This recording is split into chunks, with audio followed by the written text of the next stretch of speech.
अस्सलाम वालेकुम। उम्मीद आहे सभु ख़ैरियत सां हूंदा। जेका करंटली मिडल ईस्ट में हिकिड़ी सिचुएशन डेवलप पई थिए ऐं हिकिड़ी वॉलेटाइल सिचुएशन ऐं क्राइसिस वारो हिकिड़ी इन्वायरमेंट क्रिएट थी वई आहे। बिकॉज़ ऑफ दैट असांखे हिकिड़ी अर्जेंट एक्सप्लेनर ठाहिण जी ज़रूरत पेश आई त जेके कंफ्यूज़्ड आहिनि about the people who are not completely aware or completely conscious about the situation, तो उन्हनि खे ॿुधायो वञे, उहे फैक्ट्स ॿुधायो वञनि त what really led to the current situation. कुझु न्यूज़ करंटली अॼु सभिनी ॿुधो हूंदो त पाकिस्तान sort of strikes कया इन ईरान एंड इलाही दोस्त कंफ्यूज़ आहिनि त छो कया and what led to this. सो पंहिंजो मक़सदु हिन एक्सप्लेनर जो इहो हूंदो त पाण इन खे ट्रेस कयूं त हीउ स्टार्ट किथां थियो एंड रीज़न्स छा हुआ एंड पाकिस्तान वेदर त जेके पाकिस्तान उहे रिटेलिएट कयो या पाकिस्तान जेके एयर स्ट्राइक्स कया सो वेदर इहे जस्टिफाइड हुया या न हो ऐं छा फ्यूचर में छा इन जो थी सघे थो पियो. So it started on Tuesday. The Tuesday में within a span of 24 hours, Iran attacked multiple targets in Iraq, Syria and Pakistan. So Syria में according to Iran उते कोई इज़राइली मोसाद जा कुछ एजेंट्स पिया कमु करनि जेके एंटाई ईरान हुआ, सो उन्हनि खे टारगेट बणायो वियो एंड सिमिलरली इराक में बि टारगेट्स कया विया. तव्हांखे मैप ते नज़र ईंदी हूंदी. एट द सेम टाइम जेका लास्ट उन जा एयर स्ट्राइक्स हुआ कुझु उहे थिया पाकिस्तान जे पंजगूर जे एरिया में एंड जंहिंमें तक़रीबन 2 ॿार मारिजी विया हुआ. सो एयर स्ट्राइक्स न हुआ, ही मिज़ाइल स्ट्राइक्स हुआ ऐं उन में डिफरेंट ड्रोन टेक्नोलॉजी ऐं डिफरेंट उहा टेक्नोलॉजी इन्वॉल्व हुई.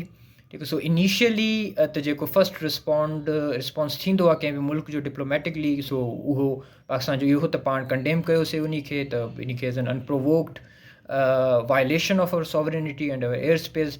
त जीअं नेशन स्टेट सिस्टम में इहो हूंदो तव्हांखे हर मुल्क जी जेका एयर स्पेस आहे उन जा बॉर्डर्स आहिनि, उनजी सॉवरेनिटी उहा सिक्योर हूंदी आहे ऐं कंहिं ॿिए मुल्क खे विदाउट एनी परमिशन उन मुल्क में को इनकर्जन करण जी उहा जेका आहे सो उनजी इजाज़त न हूंदी आहे.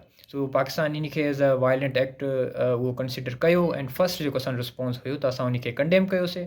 And at the same time जेको डिप्लोमेटिक असांजो रिस्पॉन्स हो त पाण पाकिस्तान जो जेको सफ़ीर आहे, जेको एम्बेसडर आहे ईरान में, उन खे वापसि घुराए वरितो. एट द सेम टाइम जेको ईरान जो एम्बेसडर आहे टू पाकिस्तान, जेको ऑलरेडी ईरान में हो कंहिं दौरे ते, उन खे बि पाण रोके छॾियो आहे त हू मोटी न अचे. ठीकु आहे. सो ही इनिशियली हो. एट द सेम टाइम असां हिकिड़ी इम्पॉर्टेंट उहा मैसेज उहो ॾिनो त Pakistan reserves the right to respond. So ही हिकिड़ो इंटरनेशनली रिकग्नाइज़ राइट हूंदो आहे त मुल्कनि खे त जेकॾहिं उन्हनि खिलाफ़ एग्रेशन थिए थो so they reserve the right to respond, त हू रिस्पॉन्ड करे सघनि था पिया. ठीकु आहे. हू निभाइणो न हूंदी आहे त हू इन शइ खे इग्नोर करनि ऐं पाकिस्तान में एबिलिटी आहे बि सही रिस्पॉन्ड करण जी, जेकी पाण कई से बि सही. ठीकु आहे. सो इहा थी. हाणे जेको इरानियन स्टेटमेंट हो, इरानियन रिस्पॉन्स हो, ठीकु आहे, त उन्हनि छो अटैक कयो त डेवस में वर्ल्ड इकनॉमिक फोरम में जेको इरानियन फॉरेन मिनिस्टर हो हुते वेठो, इन खे उन खां इन बाबति क्वेश्चन बि कयो वियो ऐं उन जवाबु इहो ॾिनो त ऐं जेको कैलकुलेटेड इवन हिकिड़ो उन रिस्पॉन्स ॾिनो त पाकिस्तान असांजो ब्रदरली कंट्री आहे एंड इरानियन पीपल ऐं पाकिस्तानी जेको पीपल आहिनि, हिननि जे दरमियान सुठा लाॻापा आहिनि, सुठो प्यार मोहबत आहे. ठीकु आहे. असां तमामु रिस्पेक्ट कयूं था पाकिस्तान जी सॉवरेनिटी ऐं टेरिटोरियल इंटीग्रिटी. ठीकु आहे. ठीकु आहे. हाणे हिते अचे थो बट. हाणे उन चयो त बट इहो आहे त उते असां जेके इरानियन जेका सिक्योरिटी आहे उहा असां लाइ वधीक इम्पॉर्टेंट आहे ऐं उते अहिड़ा ग्रुप्स आहे जैश अल अदल नाले ग्रुप आहे जेका ईरान में अटैक करे थी पई एंड हिकु terrorist organisation according to Iran. So उन जा उते टारगेट्स आहे जेके असां टाइम एंड अगेन पाकिस्तान खे डेटा प्रोवाइड कयो पर उन खिलाफ़ु कार्रवाई न थी. दैट्स वाए जेको आहे असांखे उन खिलाफ़ु कार्रवाई करणी पई. ठीकु आहे. हीअ उन्हनि एक्सप्लेनेशन ॾिनो. हाणे इन एक्सप्लेनेशन जेका उन्हनि ॾिनी त इन जे करे ई असांजे जेको वरी रिस्पॉन्ड आहे रिस्पॉन्स आहे जेको पोइ मां तव्हांखे बाद में ॿुधाईंदुमि त उन खे बि शेप करे छॾियो. ठीकु आहे. सो ज़ाहिरी ॻाल्हि आहे हाणे अटैक थिया. सो हाणे डिलिब्रेशन्स लाज़मी हलंदियूं आहिनि त कीअं रिस्पॉन्ड कयो वञे. सो इनिशियली जेको इमीजिएट असांजो रिएक्शन इहो हुयो डिप्लोमेटिक मां ॿुधायो. सो ट्यूज़डे ते सो वेनसडे जी जेको सॼो ॾींहुं हुयो उन ॾींहुं पाण जेको लाज़मन फॉरेन पॉलिसी सर्कल्स में जेके मिलिट्री सर्कल्स में डिलिब्रेशन्स जेका सो हलियूं हूंदियूं त कीअं रिस्पॉन्ड कयो वञे इन खे.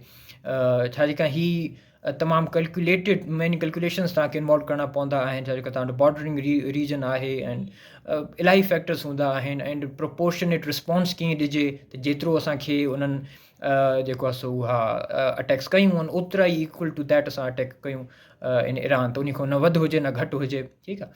सो इहो थियो. एट द सेम टाइम जेको इंटरनेशनली इहो त तव्हां ॾिठो हूंदो त US कंडेम कयो नॉट ओनली इन पाकिस्तान, पर जेके इराक ऐं सीरिया में बि जेके स्ट्राइक्स थियूं आहिनि ईरानियन, उन खे बि जेके आहिनि सो US कंडेम कयो। सो उन जो रिस्पॉन्स इहो थियो त पाण अॼु 4:30 बजे अटैक रिटेलिएटरी स्ट्राइक्स कयूं आहिनि ईरान में। ईरान जो सीस्तान बलूचिस्तान जो हिकिड़ो एरिया आहे, सरावान एरिया नालो आहे उते। त according to JK currently available details आहिनि, ऑलमोस्ट 9 माण्हू मारिजी विया। एंड जेके अकॉर्डिंग टू ईरान उन में जेके आहिनि 3 ॿार हुआ ऐं 4 औरतूं हुयूं, ठीकु आहे। पर जो पाकिस्तान अकॉर्डिंग टू पाकिस्तान उते BLA ऐं BLF जा कुझु टारगेट्स हुआ ऐं टेररिस्ट कैंप्स हुआ जिन्हनि ते अटैक कयो वियो हो। सो हाणे पाकिस्तान उन जी जेका एक्सप्लेनेशन ॾिनी आहे, हाणे उहा थोरी हिते कंफ्यूज़िंग आहे उते, because it was suppose to be a retaliatory strike, त एज़ अ जवाबी हमलो त असां उन ते कयोसीं। पर पाकिस्तान फोर्स एम्फसिस इन ते पुट कयो आहे त ही को असां ईरान जी जेका सॉवरेनिटी आहे उन जी रिस्पेक्ट कयूं। तव्हां ॾिसंदो त असां सेम अल्फाज़ यूज़ कया जेके ईरानियन फॉरेन मिनिस्टर यूज़ कयो। उन जो रीज़न छा उहो बि मां ॿुधाईंदुसि। त पाण जेको फॉरेन मिनिस्ट्री जो जेको जेकी प्रेस रिलीज़ आहे उहो तव्हांजे साम्हूं ईंदी हूंदी। उन में पाण इहो मैंशन कयो आहे त बाबा जेको आहे सो पाकिस्तान जी जेका आहे ग्लोबल कमिटमेंट्स आहिनि अगेंस्ट टेररिज़म, ऐं जेके सरमचार्स जी जूं ॻाल्हियूं कयूं आहिनि, त इहे सरमचार्स सो कॉल्ड सरमचार जो लफ़्ज़ यूज़ कयो आहे। ऐं जेको ऑपरेशन ही कंडक्ट थियो आहे उन खे मर्ग बर सरमचार उन जो नालो ॾिनो वियो आहे, माना डेथ टू सरमचार, या जेके सरमचार लफ़्ज़ आहे बलोची में, बलोची जो लफ़्ज़ आहे मतिलबु जेके फ़िदाइन हूंदा आहिनि या जेके जिहादी या फ्रीडम फाइटर्स, उन जी डिफरेंट इंटरप्रिटेशन्स हूंदियूं आहिनि। त ही डेथ टू फ्रीडम फाइटर्स या डेथ टू जेके फ़िदाइन या सरमचार्स, उहो पर्टिकुलर ग्रुप आहे जेके BLA ऐं BRA ऐं BLF वारा पाण खे सॾाईंदा आहिनि, ठीकु आहे। सो उन्हनि ख़िलाफ़ु इहो हो। ऐं पाकिस्तान इहो त ही इन्हनि ब्लड स्पिल कयो आहे, पाकिस्तान में हमला कंदा आहिनि, ऐं असां डोज़ियर्स पेश कया आहिनि ईरान खे टाइम एंड अगेन, उन्हनि ख़िलाफ़ु कार्रवाई न थी। एज़ अ रिज़ल्ट असांखे उहो करिणो पियो। हाणे इहे सेम जेको ईरान यूज़ कयो वर्डिंग, त उहा पाण बि यूज़ कयो, ठीकु आहे। एट द सेम टाइम असां उहे ई ॻाल्हियूं कयूं आहिनि त बाबा असां रिस्पेक्ट कयूं था ईरानियन पीपल जी, असां ईरान जी सॉवरेनिटी जी रिस्पेक्ट कयूं था, असां इंटरनेशनल लॉ सां अबाइड कयूं था पिया, and we don't have anything against Iran और ईरानियन पीपल, ठीकु आहे। And Pakistani people have great affection for Iranian people again, but because it's a matter of our security, it's a matter of our national interest, so that's why we had to do this, ठीक है, because उते दहशतगर्द आहिनि उहे हमला करनि पिया, ठीकु आहे। एट द सेम टाइम असां हिकु ॿिनि सिटरनि में इहो तव्हां ॾिसंदव त जेको सेकेंड लास्ट पैराग्राफ जेकी आख़िरी लाइन आहे उन में पाण मैंशन कयोसीं त बाबा असां कंहिं बि threat to our national sovereignty खे उनखे कम्बेट करण जी सलाहियत रखूं था, ऐं असां उनखे कम्बेट कंदासीं ऐं पंहिंजी सॉवरेनिटी खे जेका आहे सो चैलेंजिस आहिनि उन सां उन्हनि खे कन्फ्रंट कंदासीं। सो ही बि जेका आहे सो पाण उते मैंशन करे सघियोसीं। सो असुलनि पाण एक्सपेक्ट इहो पिया कयूं त जेको मेन असांजो उनजो उन जी जेका बॉडी हूंदी, असांजो जेको रिएक्शन आहे उन बॉडी में असां पाण इहो चवंदासीं त ईरान असां ते अटैक कयो आहे, असांजी सॉवरेनिटी उहा वायलेट कई आहे, एयरस्पेस, दैट्स वाइ असां रिटेलिएट कयो आहे, ठीकु आहे। पर असां हिन शइ खे सिर्फ़ु हिकिड़ो बिटवीन द लाइन्स इहो वेग लफ़्ज़नि में उहो बि एंड में चयो आहे, पर मेन असांजो फोकस इहो हो त बाबा उते जेके दहशतगर्द हुया असां उन्हनि ते अटैक कयो आहे ऐं असां रिस्पेक्ट कयूं था। आई थिंक रीज़न बीइंग त इहे अल्फाज़ यूज़ करणु, इहे लेस एडवर्सरियल लफ़्ज़ आहिनि, ठीकु आहे। फॉर एग्ज़ाम्पल एडवर्सरीज़ यूज़ कंदा आहिनि त हिन मूं ते अटैक कयो आहे, दैट्स वाइ असां उन ते अटैक कयो आहे, ठीकु आहे। हीअ हिकिड़ी तव्हांखे हिकिड़ी एस्केलेशन ॾांहुं वठी वेंदा आहिनि, हीअ तव्हांखे हिकिड़ी मज़ीद वॉर एंड कंफ्लिक्ट ॾांहुं वठी वेंदा आहिनि। पर बिकॉज़ ईरान उहे लफ़्ज़ यूज़ कया त असां रिस्पेक्ट कयूं था, सो इहो लाज़मी हो त असां बि सिमिलर लफ़्ज़ यूज़ कयूं। त इहे डिप्लोमेटिक कन्वेंशन्स हूंदियूं आहिनि, पाण बि इहो यूज़ कयो अथव। बाबा असां बि ईरान, जीअं ईरान चए पियो त असां we don't have anything against Pakistan, असां रिस्पेक्ट कयूं था सॉवरेनिटी, तो असां बि सेम ॻाल्हि चई, असां बि रिस्पेक्ट कयूं था ईरान जी सॉवरेनिटी, बट बिकॉज़ असां ते उते टेररिस्ट ग्रुप्स हुयो सो असां उन ते अटैक कयो, ठीकु आहे। सो हिते हीअं पाण मैंशन न कयोसीं त हुननि अटैक कयो, दैट्स वाइ असां उन ते अटैक कयो, because that leads to a vicious cycle, जंहिंमें हू बि वरी ईरान अटैक कंदो त हिननि असां ते अटैक कयो, दैट्स वाइ असां अटैक कयो, ठीकु आहे। सो हिते पाण ही लेस एडवर्सरियल टोन आहे जेकी इहो पाण फॉरेन सर्विस यूज़ कई, फॉरेन ऑफिस यूज़ कई, ऐं जेके लफ़्ज़ उते ईरानियन फॉरेन मिनिस्टर हो उन यूज़ कया। हाणे हीउ जेको हमिलो थियो ईरान एज़ अ लॉजिकल हिकिड़ो एक्टर आहे ऐं हिकिड़ो अक्सर हीउ सुवाल उथे थो पियो त उन छो कयो हूंदो इहो अटैक, गिवन द ईरान हिकिड़े आइसोलेशन वारी सूरत हाल में आहे हिन वक़्तु, ऐं जेको इज़राइल ऐं गज़ा में जेको इशू हली रहियो आहे जंहिंमें लिबनीज़ जेके हिज़बुल्लाह आहे जेको ईरान जी हिकिड़ी प्रॉक्सी ग्रुप आहे, ऐं हूथीज़ जेके थी विया आहिनि जेके इज़राइली या वेस्टर्न शिप्स आहिनि उन्हनि खे निशानो बनाइनि था एंड कंटिन्यूसली ईरान जी हिकिड़ी एॾी इन्वॉल्वमेंट आहे, ईरान छो हिन आइसोलेशन वारे सिचुएशन में हिकिड़ो पंहिंजो नेबर आहे जेको जंहिं ते फ्रेंडली टर्म्स ते उन ते छो हू एयर स्ट्राइक कंदो।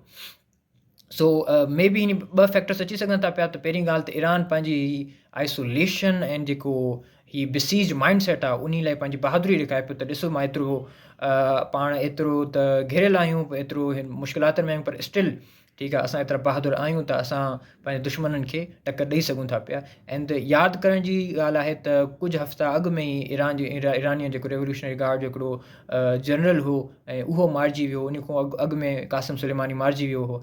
इहो सो मे बी ईरान हिकिड़ो शो ऑफ फोर्स करण जी कोशिशि कई आहे त ॾिसो असां स्ट्राइक करे सघूं था कंहिं बि मुल्क में, कंहिं बि टारगेट खे असां स्ट्राइक करे सघूं था पिया ऐं पंहिंजी सिक्योरिटी लाइ। सो हीउ हिकिड़ो मैसेज हो टू अमेरिका और टू इज़राइल चइजी सघे थो। पर हिते attacks on Syria and Iraq they make sense, ठीकु आहे, बिकॉज़ इराक सां उन जा हिकिड़ा तालुकात आहिनि ईरान जा, इराक ऐं सीरिया में ऑन द ग्राउंड प्रॉक्सीज़ कमु कंदियूं आहिनि, ईरानियन प्रॉक्सीज़ कमु कंदियूं आहिनि। तव्हां ॾिसंदो जेके ईरान जा जनरल्स मारिजी वञनि था पिया त उहे या त इराक या सीरिया में ई मारिजी वञनि था पिया। सो हुते हिकिड़ी ईरान जी प्रेजेंस आहे। एंड इहा आहे त ॿी ॻाल्हि त सीरिया एंड इराक जी का एॾी स्ट्रॉन्ग मिलिट्री आहे न जेको ईरान खे रिटेलिएट करे सघे।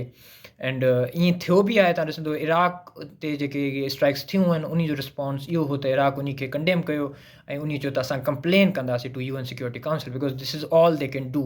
इराक वटि काई मिलिट्री न आहे त हू ईरान सां जंग छेड़े।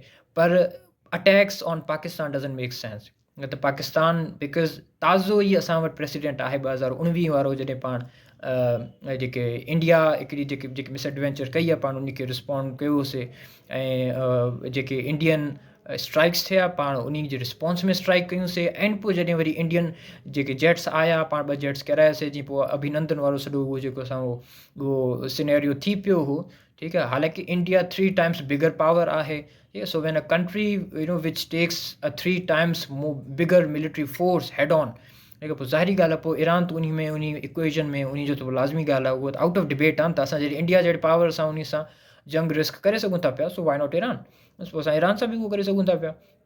हीअ सोचण जी ॻाल्हि आहे, ठीकु आहे। सो मे बी ईरान उहे कैलकुलेशन्स न कयूं ऐं ईरान सोचियो हुजे त बाबा पाकिस्तान में हिन वक़्तु डोमेस्टिक सिचुएशन आहे हिकिड़ी एंड इकोनॉमिक उन्हनि जो मेल्टडाउन हले थो पियो, that's why may be who असां कोई रिटेलिएट न कंदा ऐं हल्को फुल्को डिप्लोमेटिक उहो कंदा। पर at the same time Iran is a superior regional power उहो ज़ाहिर थींदो त ॾिसो असां पाकिस्तान जहिड़े न्यूक्लियर कंट्री ते बि असां अटैक्स कयूं आहिनि, असां उन्हनि ते हमिलो कयो आहे, ठीकु आहे। एंड असांखे रिस्पॉन्स बि उहो न हुई। And at the same time one of the important factors त असांखे रिस्पॉन्ड करिणो पियो उहो इहो हो त नेक्स्ट ईयर इलेक्शन्स पिया अचनि इंडिया में। एंड हर साल जॾहिं बि इंडिया में इलेक्शन्स थींदा आहिनि, सो इंडिया हिकिड़ो पाकिस्तान जे अगेंस्ट हिकिड़ो फ्रंट खोले छॾींदो आहे, जीअं अभिनंदन वारो इशू थी पियो हो, ठीकु आहे। सो हुते लोकल ऑडियंसिस खे थोरो मोबिलाइज़ करण लाइ सो हीअ ट्रिक हलंदी रहंदी आहे। सो इहो हिकिड़ो मैसेज हो, जेकॾहिं रिस्पॉन्ड न कयूं हा सो इंडिया में इहो मैसेज हलियो वञे त असां जॾहिं ईरान जहिड़े हिकिड़े कंट्री खे उहो पाण हैंडल नथा करे सघूं, सो इंडिया त हिकिड़ी ॿी शइ आहे। सो मे बी असां कमज़ोर थी पिया आहियूं या असांजी फोर्स कमज़ोर थी वई आहे, असां इंडिया खे बि रिस्पॉन्ड नथा करे सघूं। सो मैसेज इहा हली वञे। दैट्स वाई लाज़मी हुयो त असां डेटरेंस रिस्टोर कयूं ऐं मैसेज ॾियूं त बाबा ईरान हुजे या इंडिया हुजे, 2019 में इंडिया ऐं अॼु जेको आहे सो ईरान इन्हनि असां ते अटैक कयो ऐं असां उन्हनि खे रिस्पॉन्ड कयोसीं इक्वली उन फोर्स सां रिस्पॉन्ड कयोसीं। असांजी फोर्सिस जीअं तव्हां इहे फॉरेन ऑफिस जी जेका उहा त प्रेस रिलीज़ ॾींदो उन में बि ईअं आहे त बाबा असां प्रिसीशन सां अटैक कयो, असांजी professionalism and readiness of the army, ठीकु आहे, to counter any challenge any security threat from inside or outside the country. असां उनखे चैलेंज कर उनखे मुंहुं ॾियण लाइ रेडी आहियूं। So despite of all the domestic political and economic meltdown या जेको केओस असां वटि क्राइसिस हली रही आहे, पर स्टिल असांजी फोर्सिस रेडी आहिनि to counter any security threat. So message असां इहो ॾियणु पिया चाहियूं, जेकॾहिं इनखे इग्नोर कयूं हा, ठीकु आहे, सो इंडिया मज़ीद इम्बोल्डन थी वञे हा।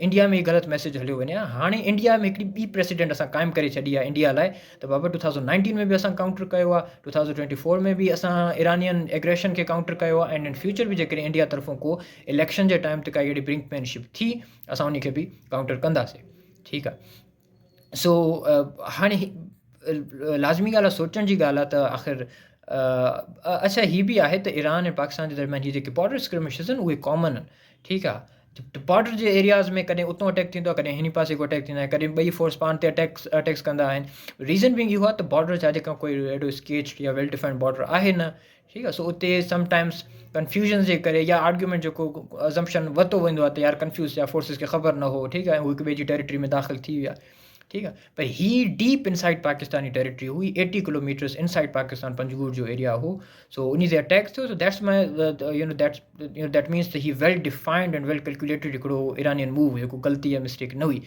And at the same time पाण बि उन लाइ प्रोपोर्शनेट रिस्पॉन्स ॾिनोसीं त 100 किलोमीटर्स हाणे हीअ कैलकुलेशन्स ॾिसो न त पाण 20 किलोमीटर मज़ीद अंदरि वियासीं इरानियन टेरिटरी जे पाकिस्तानी स्ट्राइक्स थियूं आहिनि त पाण उते मज़ीद इरानियन टेरिटरी जे अंदरि वियासीं and 100 kilometres inside Iranian territory in Saravan area पाण उते एयर स्ट्राइक्स कयूं आहिनि हाणे इहे ॻाल्हियूं आहिनि त असां फलाणे ग्रुप खे हयूं आहिनि या फलाणे ग्रुप खे न हयूं आहिनि मे बि उते सिविलियन कैजुअलिटीज़ थी वञनि पर पाकिस्तान जी जेका डेटरेंट ऐं उहो जेको कैपेबिलिटी आहे पाण उन जो जेको आहे उहो शो ऑफ पावर कयो आहे त बाबा असां अटैक करे सघूं था पिया so whether it's in India or whether it's in Pakistan so maybe Iran इन शइ खे कैलकुलेट न कयो हो मे बी ईरान इन खे जेको आहे सो इन कंसिडरेशन न आंदी हुजे या एक्सपेक्ट न कयो हो त पाकिस्तान जेको आहे सो अहिड़ी काई रिस्पॉन्स ॾींदी एंड हाणे ईअं त हिन वक़्तु करंटली एस्केलेशन बि थी सघे थी पई but at the same time countries like China उहे पंहिंजो मीडिएशन रोल ऑफर करे रहियूं आहिनि जेको मुंहिंजे ख़्याल में उहे सक्सेसफुल थींदियूं ऐं मीडिएट कंदा ॿई कंट्रीज़ ऐं उनखे डी एस्केलेट कंदा situation because Iran can not afford a war nor can Pakistan ठीकु आहे जेकॾहिं वॉर जी सूरत हाल थी वञे थी पई सो ईरान खे ख़बर आहे त global opinion is against the Iran specially American या यूरोपियन ओपिनियन आहे ठीकु आहे सो ईरान मल्टाए फ्रंटेड हिकु इन ईरान जूं प्रॉक्सीज़ इन्वॉल्वड आहिनि इन फ़लस्तीन या against Israel against US forces in Persian gulf थी वञे या जेको तव्हांजो रेड सी थी वञे उते इन्वॉल्वड आहिनि एट द सेम टाइम हिकिड़ो पंहिंजो पाकिस्तानी फ्रंट ते जेकॾहिं को अहिड़ी काई जंग आहे उहा ईरान उहो ट्रिगर करे थी पई सो उन में बि ईरान खे नुक़सानु थींदो because Pakistani military is relatively more modern and more हिकु तरह सां चई सघिजे त बहितर मिलिट्री आहे and the let alone nuclear power बि आहियूं सी सो चांसिस न आहिनि त असां न्यूक्लियर पावर यूज़ कंदासीं but that acts as a deterrent ठीकु आहे सो पाण इहो आहे त ही स्ट्राइक्स करे पंहिंजो डेटरेंस रिस्टोर कयो आहे त बाबा असां ते अटैक्स कंदो असां बि तव्हां ते अटैक कंदासीं सो हाणे this is going to act as a deterrent हाणे का बि जेका ॿी को बि ॿियो मुल्क आहे इवन अफ़गानिस्तान लाइ बि मैसेज आहे इंडिया लाइ बि मैसेज आहे त असां ते अटैक करण जो सोचियो न असां रिटेलिएट कंदासीं एंड मे बी डेडली तरीक़े सां असां रिटेलिएट कयूं सो ही सॼी सिचुएशन जो एनालिसिस हो मज़ीद ही डेवलप थी रही आहे जेकॾहिं मज़ीद काई डेवलपमेंट थी इन सॼे इशू ते so will be back with more analysis with more facts and information ही फ़िलहाल लाइ ही आई थिंक इन जी हिकिड़ी इनफ एनालिसिस पाण पेश कई आहे thank you that's all from our side thank you अल्लाह हाफ़िज़